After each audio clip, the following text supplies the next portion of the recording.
Special officer ఓదిల KGBV. Peddapalli జిల్లాలో సమగ్ర శిక్ష ఉద్యోగుల సంఘం నిరవధిక సమ్మె అనేది ఈ రోజుకు 19 రోజుకు చేరింది. ఈ సమ్మెలో మేమందరము పార్టిసిపేట్ చేస్తున్నాము.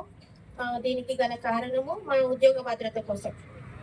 ఏదైతే 2023 సెప్టెంబర్లో సీఎం గారు దీక్షా శిబిరానికి వచ్చి మాట ఇచ్చారో దానికి కట్టుబడి ఉండాలని, మాకందరికీ న్యాయం చేయాలని మేము ఈ రకమైన హామీ అయినా మాకు ఒక ప్రభుత్వం నుంచి వచ్చినందుకు సంతోషించి దానిని గుర్తు చేస్తూ మేమందరము సమ్మెలో పాల్గొంటున్నాము.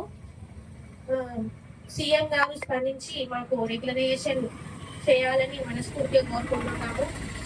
ఏదైతే మేము పాఠశాల నుంచి వదిలేసి వచ్చినామో పిల్లలందరూ మాకు రోజు గుర్తొస్తున్నారు.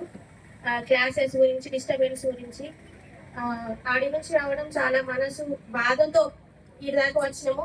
ఈ 19 రోజులలో మేము పిల్లలకి ఏం అన్యాయం కూడా చేయలేదు. వాళ్ళకు యథావిధిగా ఫుడ్, షెల్టర్, సేఫ్టీ, సెక్యూరిటీ అన్ని నడుస్తున్నాయి.